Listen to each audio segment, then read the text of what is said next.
E aí, galera, vocês gostam de literatura policial? Talvez vocês gostem mais de literatura policial do que vocês achem, mas é importante que se diga que nem tudo que é literatura policial é chamado de literatura policial.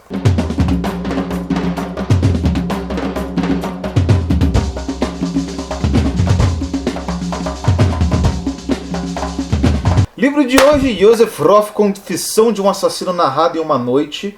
Este livro aqui do Roth, publicado pela Mundarel, da coleção Linha do Tempo deles, né? Então tem algumas outras coisas que eles explicam na quarta capa, né? A coleção Linha do Tempo traz títulos que carregam consigo uma época, textos de qualidade literária em que vem emergir o espírito que marcou algum importante período histórico, com a riqueza e precisão de significados que muitas vezes só o trabalho artístico pode oferecer. Então hoje vamos fazer essa resenha. Antes de mais nada, vou pedir para você se inscrever no canal e dar um like nesse vídeo e ajudar a gente também no nosso Catarse. A gente está com uma campanha coletiva e a gente vai sortear livros muito legais para você esse mês. Aliás, todo mês a gente sorteia. E eu estou falando isso pela primeira vez no começo do vídeo, ao invés de falar no final, que é o errado, mas que eu só lembro de falar no final. Então agora eu lembrei de falar no começo do vídeo. Maravilha! Vamos lá, cara. Confissão de um Assassino Narrado em uma Noite é um livro curtinho, tem 160 páginas. E ele... basicamente a ambiência dele é a seguinte. Tem um narrador do livro, que ele é um estrangeiro, é um alemão, que ele mora em Paris. E ele está num restaurante que é um restaurante que é um dos favoritos assim, da galera exilada da Revolução Russa, né? Então, como vocês sabem, a Revolução Russa fez aí uma corrente migratória aí de brancos, né, monarquistas e outras pessoas que de repente se viram personas não gratas ali no governo bolchevique, etc. Então, Paris teve muito desses tipos, e esses tipos ficavam reunidos nesses restaurantes, e esse cara mora na frente desse restaurante, então ele fica ali sempre vendo, e um dia ele começa a frequentar, e ele percebe que tem um cara meio soturno, um cara meio misterioso, que sempre fica ali no balcão ajudando a galera, os garçons a fazer conta, coisa do tipo. E ele é um tipo meio misterioso, assim, ele fica meio isolado, ninguém sabe muito dele, e o cara vai ganhando assim um ar assim, de muita importância nos olhos do cara. Até que uma noite o narrador, que entende russo, né, mas ele não fala pra ninguém que entende russo, ele tá ali só ouvindo os russos falando, ele vê um cara falando assim, o nosso amigo assassino aí tá quietão hoje, né, ele fala, porra, amigo assassino, o que é isso?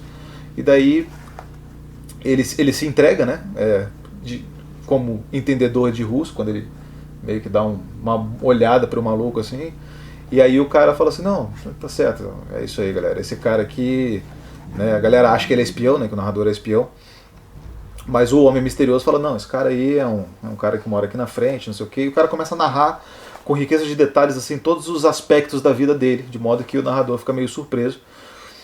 E ele fala assim, não, galera me chama de assassino aí porque, né, eu matei um homem e uma mulher e eu vou contar essa história aí pra vocês, e começa a contar o livro. Aí já tem o primeiro recurso interessante, que é o seguinte, o Roth ele tá contando uma história de russos, né, em Paris, né, um caso policial,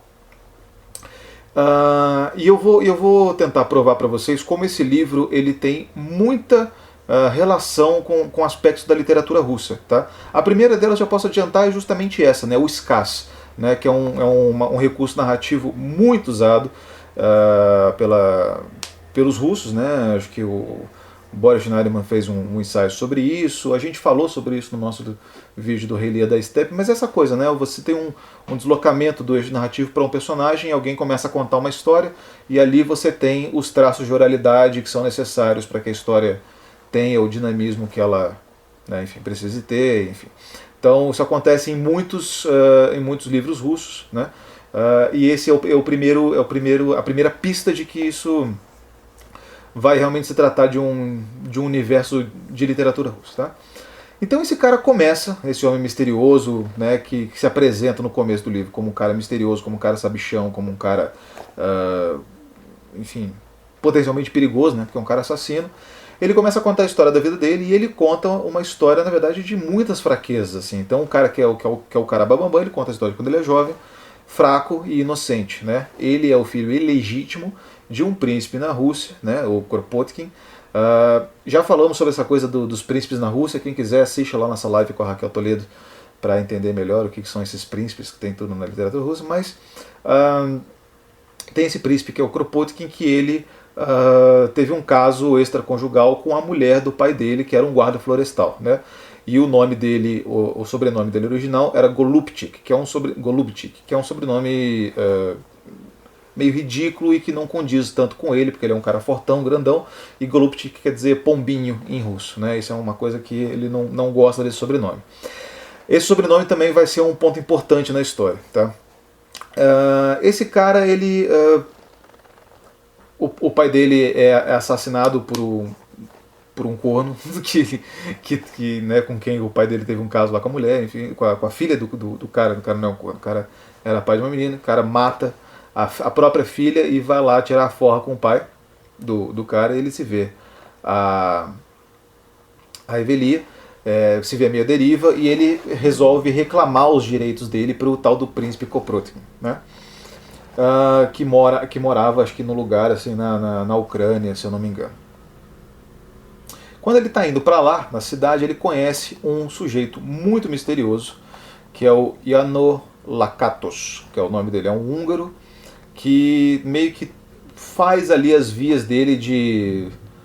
tipo, sei lá, o Rastignac no Pai Goriot do Balzac, ou Dustin Hoffman naquele filme de garoto de programa, Perdidos na Noite. Ele é tipo o mentor, assim, do cara, né, aquele tipo mentor filha da puta, assim, né? Eu falei o papel do Rastignac, não, o papel do... Como é que é o nome do pirata gay do Pai Goriot, cara? O cara tenta instruir o cara de como ele deve agir com o príncipe, etc. E dá tudo errado, porque ele treme ali na base diante do tal do príncipe. O príncipe dá para ele uma tabaqueira assim, de ouro, bonita, assim, de presente, de consolação, assim, porque ele não conseguiu reivindicar os direitos dele. E pouco tempo depois ele é preso, acusado de roubar essas tabaqueiras, né? E na verdade quem roubou essas tabaqueiras foi aquilo que o príncipe chama de o filho dele, mas na verdade não é filho dele, é o filho de um conde lá, não sei das quantas, que é o jovem príncipe Kropotkin, né? E esse cara vai ser esse cara vai ser um dos grandes antagonistas do personagem principal, né, do Golubchik, né, do assassino. Então ele vai preso, ele é solto pouco tempo depois, e quando ele sai da cadeia, o Lakatos pergunta para ele assim: o que você quer fazer agora, cara? E ele fala assim: eu quero ser da polícia.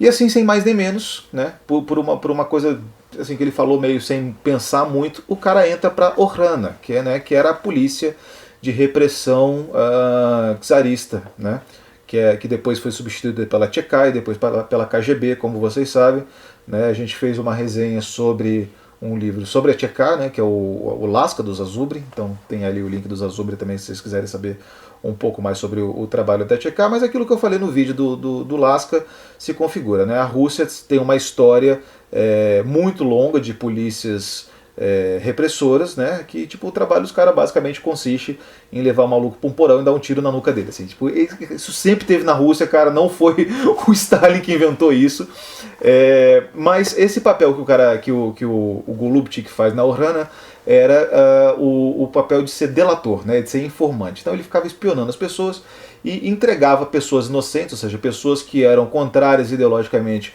ao regime do czar, né, e desde então, desde do assassinato do Nicolau II, quero falar Nicolau II, eu confundo a ordem desses czares todos, mas enfim. Mas desde a morte dele começaram a haver várias pequenas revoluções e atentados e coisas do tipo, até que culminou de fato na Revolução de 17. Então o czar prendia essas pessoas, entregava essas pessoas para a prisão, para a Sibéria, Sakhalina, enfim, né? Aí vocês sabem. Então esse começa então a vida do narrador, do Golubchik, como um informante da Ohrana. Primeira coisa que ele tem que fazer, ele tem que vigiar lá um estilista de moda que está com umas modelos, porque ele vai fazer um desfile lá e os modelos ficam trocando de roupa toda hora, então pode botar uma bomba debaixo do vestido qualquer hora e fazer um atentado.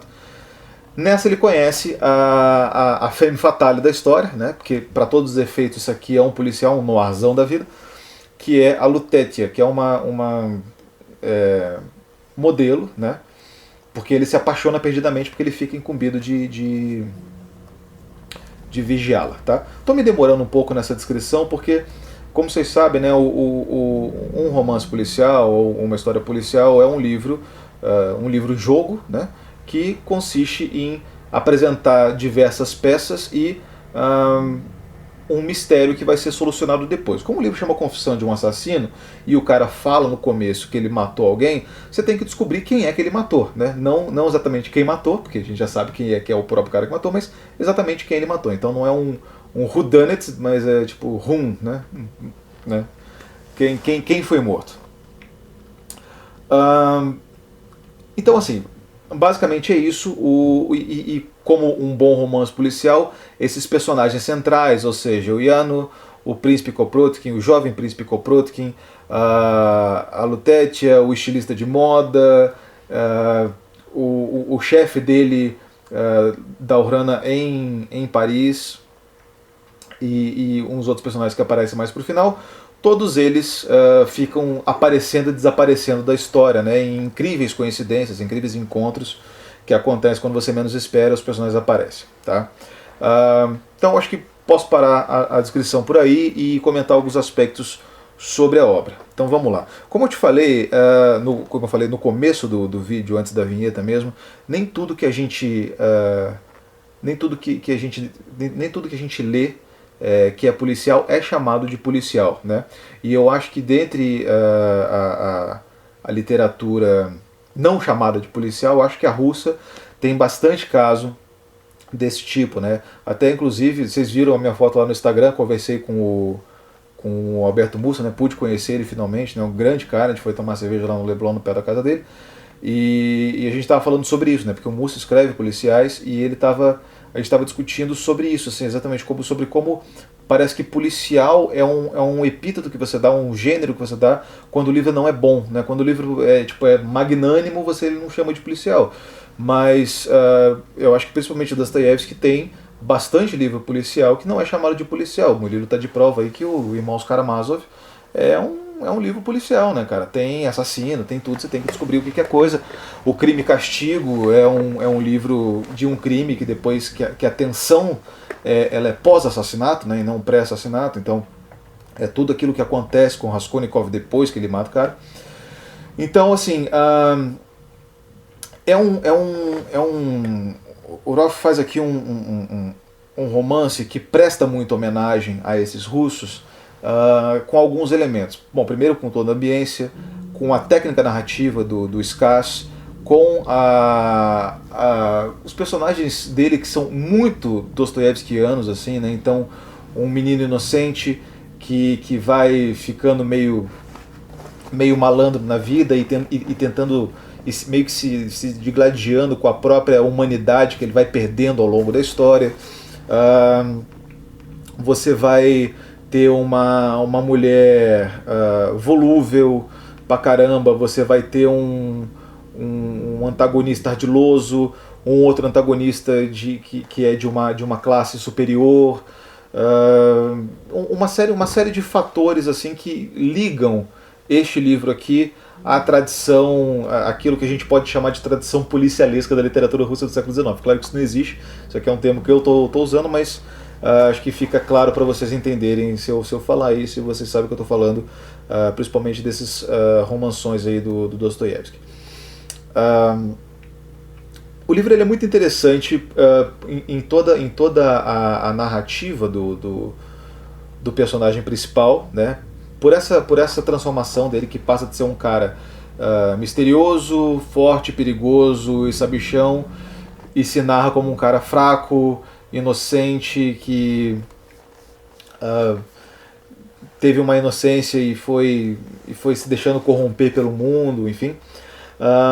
Tem um fator histórico preponderante nesse livro, que ele vai ser revelado mais pro final do livro, mas se você ler e ligar mais ou menos os pontos, você já vai sacar exatamente qual que é. Mas eu acho que é importante pro Roth fazer esse link com acontecimentos históricos, porque o Roth ele é um cara que é meio que um historiador do presente, né? Não sei se vocês leram lá o Berlim, né, pela coleção do jornalismo literário que ele tem, mas ele é um cara que é um jornalista que faz ali uma história, uma crônica, né, da cidade. Então eu acho que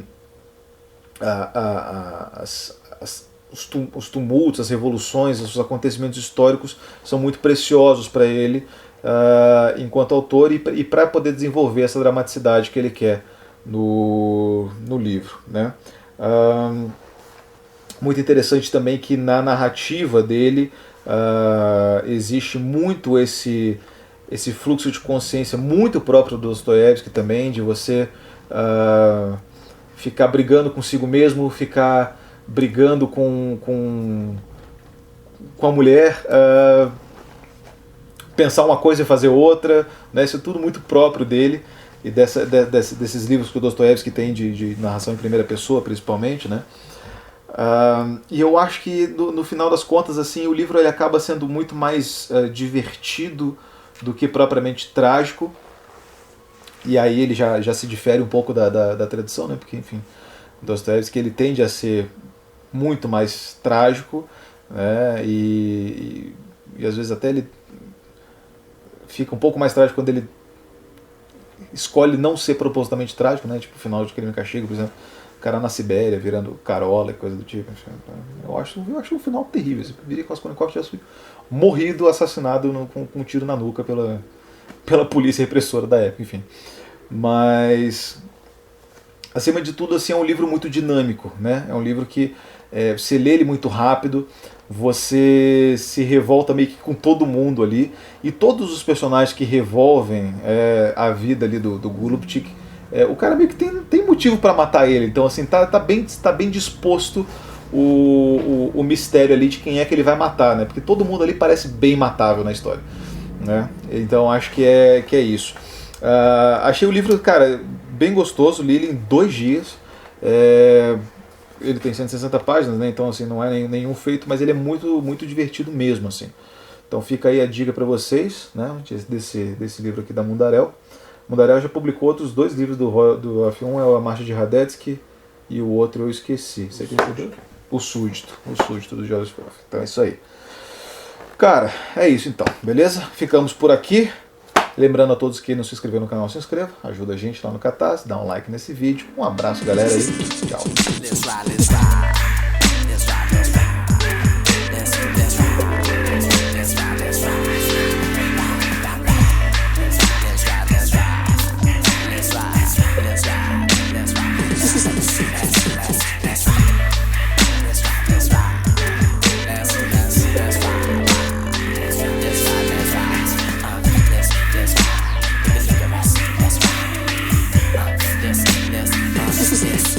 Represent M-I-A-M-I. Drive like a semi. Am I just another brother like